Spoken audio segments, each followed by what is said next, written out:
Oh, here we go. I'm using the DJI Pocket.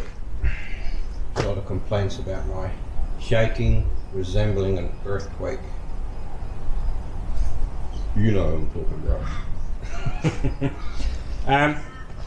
I haven't loaded anything about the hoist because, like in a lot of places in the world, we've had a shitload of rain, and my shed was no exception. See if I can turn around. All the water down this driveway was coming down here, hitting the dirt, and it's all supposed to go down this drain to a soak well in the ground under here, which filled up, oh, I don't know, let me guess, maybe 10 seconds. So yeah, the inside of the shed was including dirt, everything. Starting to dry up now, it's been a few days. It was full of water. Everything here, you can see leaves and stuff all under there, underneath the power box, basically the whole thing had probably up to ½ an inch of water. I've also removed the plastic sheeting yesterday, changed it over to steel, so it's a little bit darker in here, but the thing is that the steel sheets have the edges turned up. With the plastic you can't, and I'll get quite a bit of water and crap and everything coming through. So now the only light I've got is from the back wall. So I hope you're enjoying the DJI Pocket, the less shaking. So the reason it's an absolute mess in here is because I've been rushing around trying to get the shed to be waterproof and not working on the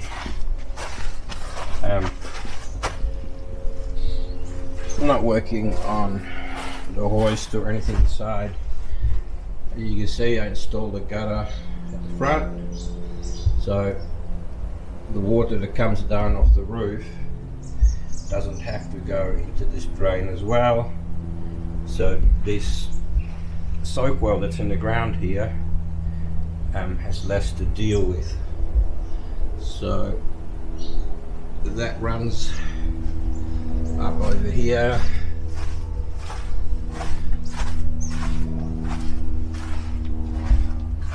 and comes out here. I've got the sheet here at the moment,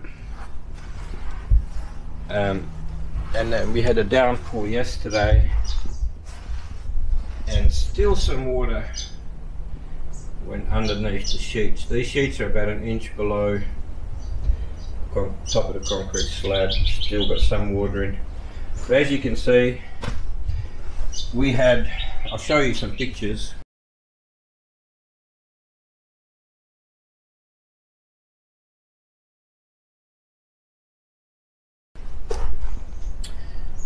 A truck come in with a bobcat, and he removed probably 2-3 ton of sand.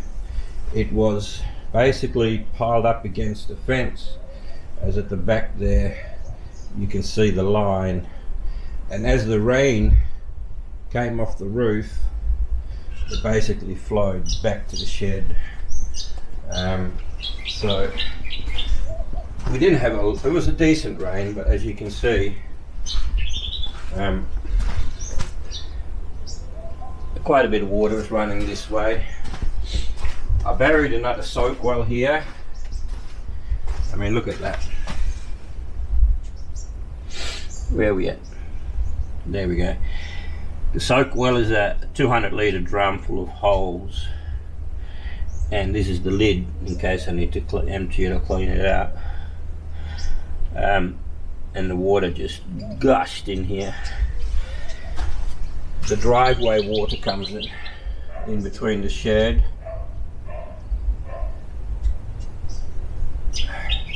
Because I don't want the water to run between the shed and the fence and slowly erode underneath the slab. That's why I laid this pipe in here. If this soak well ends up being too small in future, I'll just dig a second one, you know, and have it overflow into the second one. But at the moment, I'm pretty sure I need another soak well in this corner here, and then run that down pipe into it.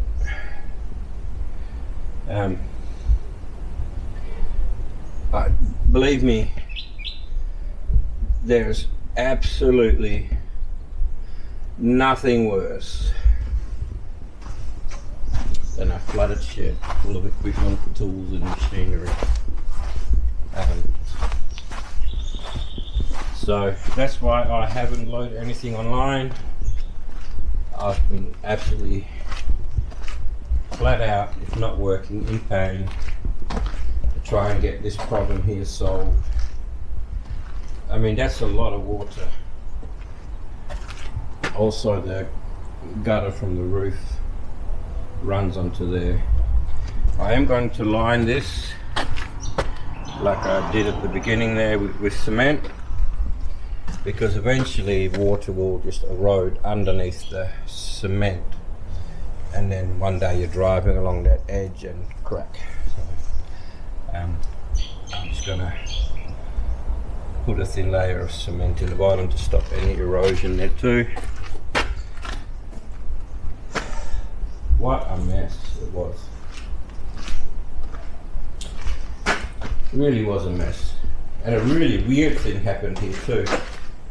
I collected all the oil in this container here from the hydraulics, flushing the hydraulics, right? And the thing was parked here. Really weird. It was parked right here. And the next morning, I came out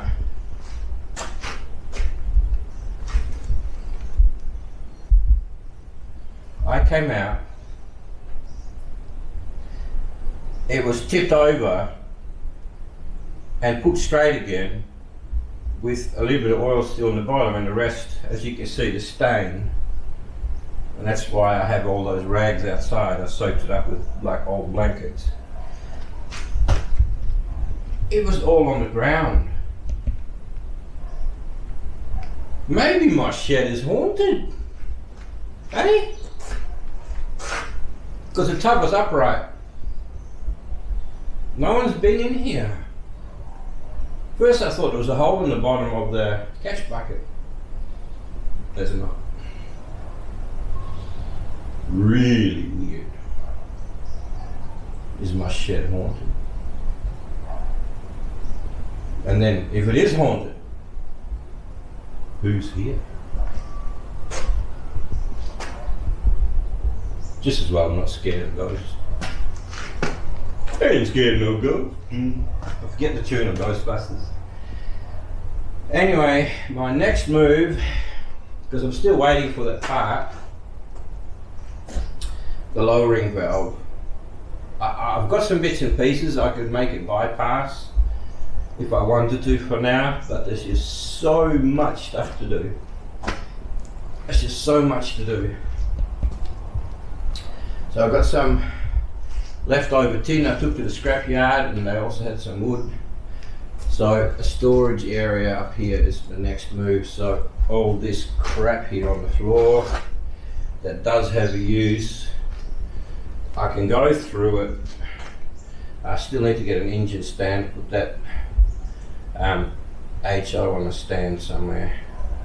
I don't want to have it sitting on the ground. But I've got lots of stuff here, parts and stuff, that are just in the way of a clean, tidy workshop. I've got stuff on the workbench there. You know, it just needs to go.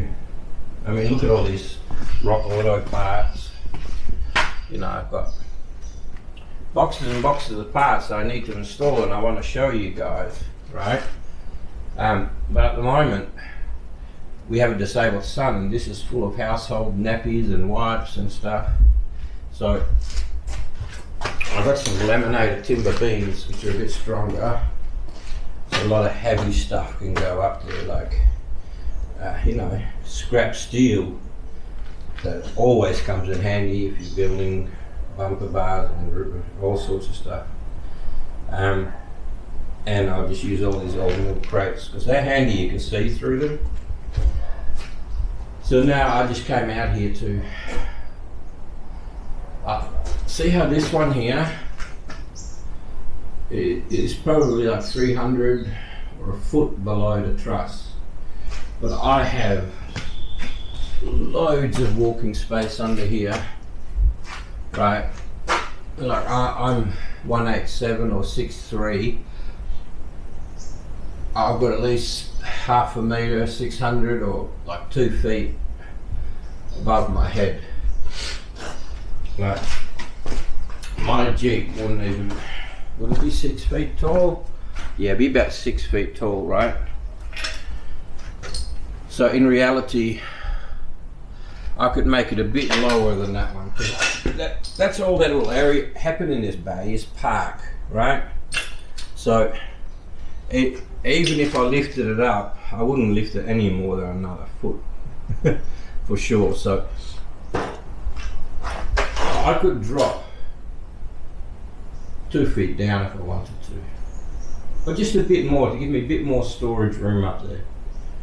So I picked up these nice, can't believe I got them, laminated, which is for strength, beams. When I took the metal back at the salvage yard, yeah, I wouldn't believe, I picked these up for $40. I'm hoping they're at least, I just grabbed them at that price, man, less than 10 Australian bucks a pop. You know, that's pretty good going. Let me get my tape measure. I was thinking of cutting them in half. My bays are 2.5 meters wide.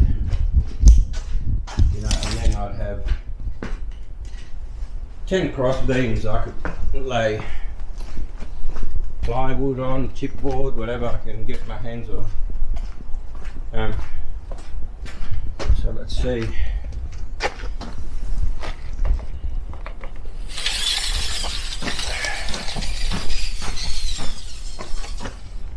Uh, 4.2. Still good value. 4.2. So I may not use them to go across that way, because that's 2.5, but a 4.2. I mean, I could join, you know, with a small piece and then put bolts through it. It's just not the same strength, you know. About 4.2. The shed is 6 meters. Now,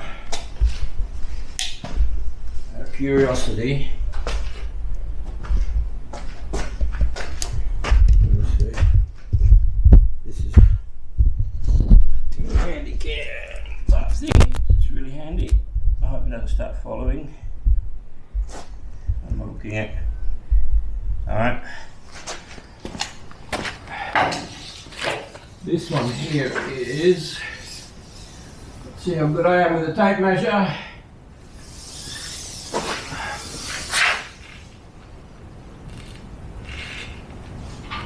3.1. 3.1. I brought it because of the price and the strength. So at 3.1,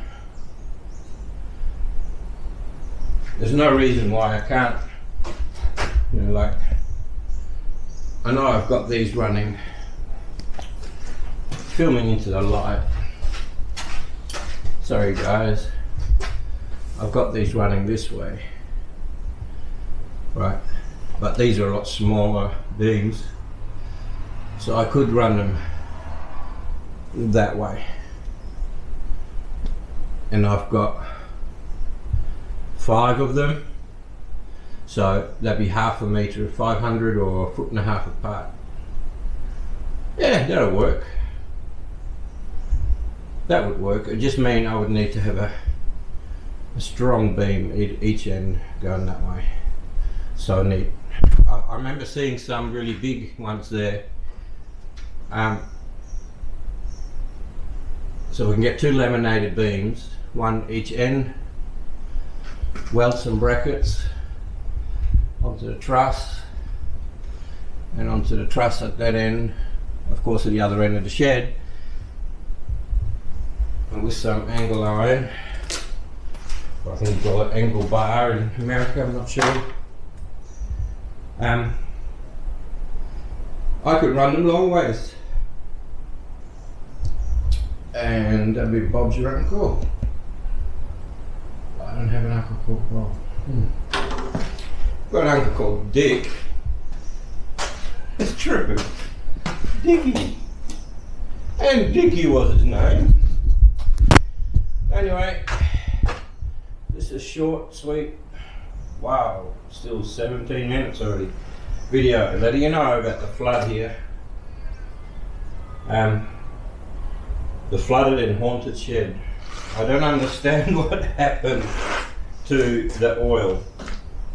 I just don't. I'm confused how 3/4 of it got tipped out and then uprights itself again. You tell me what you think happened. Anyway, take care, be good.